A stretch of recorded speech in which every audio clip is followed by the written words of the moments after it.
Hi YC, we are going to talk about the second commandment. We're working our way through the 10 commandments. Our second commandment is about God's name, and it's about identity. So the first thing we're going to do is we're going to grab our small catechisms. We're going to open them up to the second commandment, and then also the reflections. I invite you to read those, and we will use that as a way to think about how this commandment is important to our relationship with God. When we talk about God's name, or we talk about who God is, when we crack open the Bible, we find that God comes in many forms and in many words. God is described in very masculine ways, or traditionally masculine ways, of being the leader of an army, or being the head of the church, something like that. We also discover when we move through the Bible that God is described in very feminine ways, as a creative power, as a power that brings forth life. In Proverbs, God is given a description of wisdom. It's a very feminine understanding of God. Beyond that, God shows up in a storm in the book of Job. God shows up as a breath when we have no words to speak to God.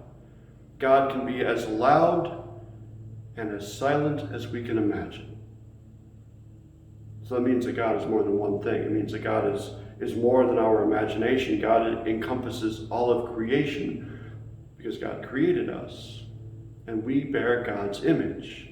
So when we're talking about God's name, of course it's important to respect God's name. That's vital to our relationship with God. It means that we hold God in high regard, but then we extend that out as we hear in the reflection, as we think about our identity and the fact that we have God's image, we reflect that out in the world. It means that names are important.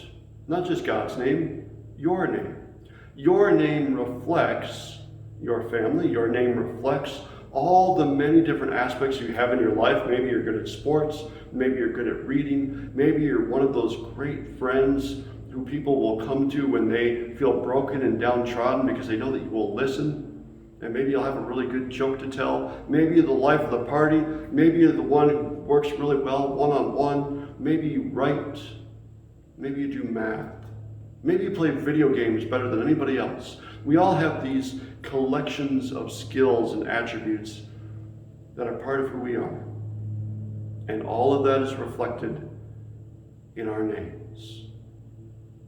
Our names are also important because if we lose a name, which seems kind of hard to believe, but that is actually part of our American history, that we would take names away from people, or maybe you might see in the broader culture when somebody has a name that seems somewhat unusual culturally to the community, or maybe to a class or your family, and you might hear someone ridicule another person's name because it's hard to pronounce, or it's got too many syllables in it, or it just doesn't roll off the tongue in the way that we might expect a traditionally Western name to be.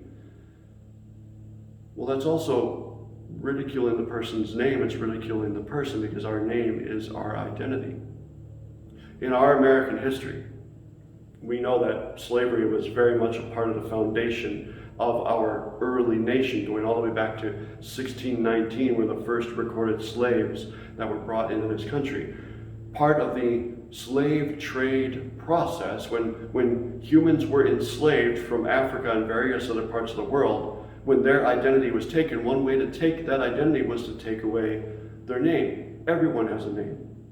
Everyone is given a name by their tribe or by their family or by their loved ones. So one way to take a person's power, to take their identity, is to disregard their name, or to change their name, which happened often to people who were enslaved and brought to this country. Their name was changed to be something much more, we could call it common, like Tom or Bill or Sally or Molly. I read the story about a former slave named Molly. And Molly was applying for federal funds that were available to slaves after the Civil War. But she was having trouble arguing that she was who she was because her name given to her by her mother was Octavia. But because Octavia was too difficult to pronounce for her slave owners, they shorthanded it down to Ak. Imagine being called Ak all of your life. And then she was sold to another family who didn't like that name, so they just started calling her Lottie. And then when Lottie, who was Octavia, when she was freed, her family called her Molly, because that seemed to fit and it reflected someone else in their ancestral history.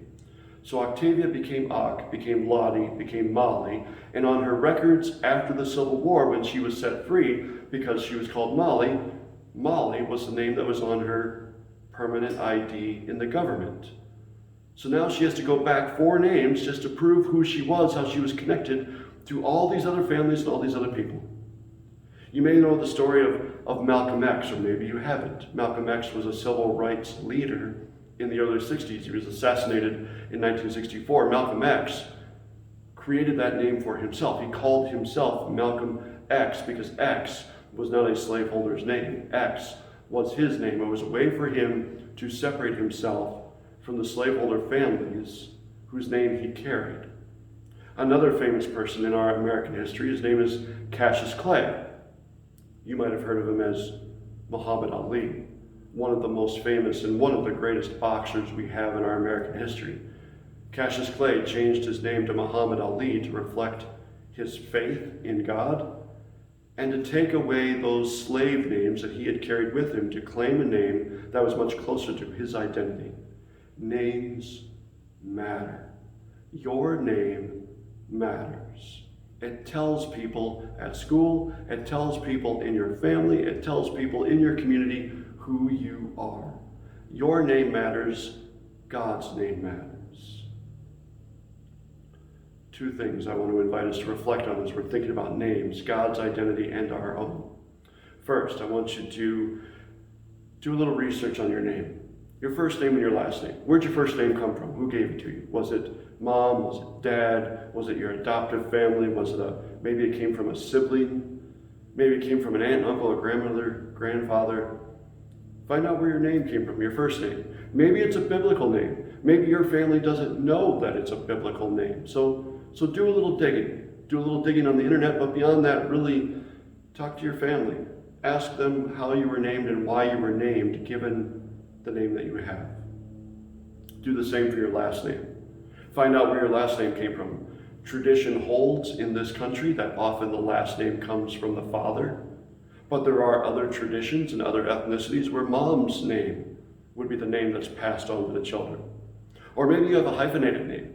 Or maybe you have a name that's 2 last names mashed together. I know people who changed their last names when the husband and wife got married. They took both of their names and put them together, created a new name, a new identity, being started forward with this new family. So where'd your first name and your last name come from? Do a little digging. Ask around the people who you love in your life.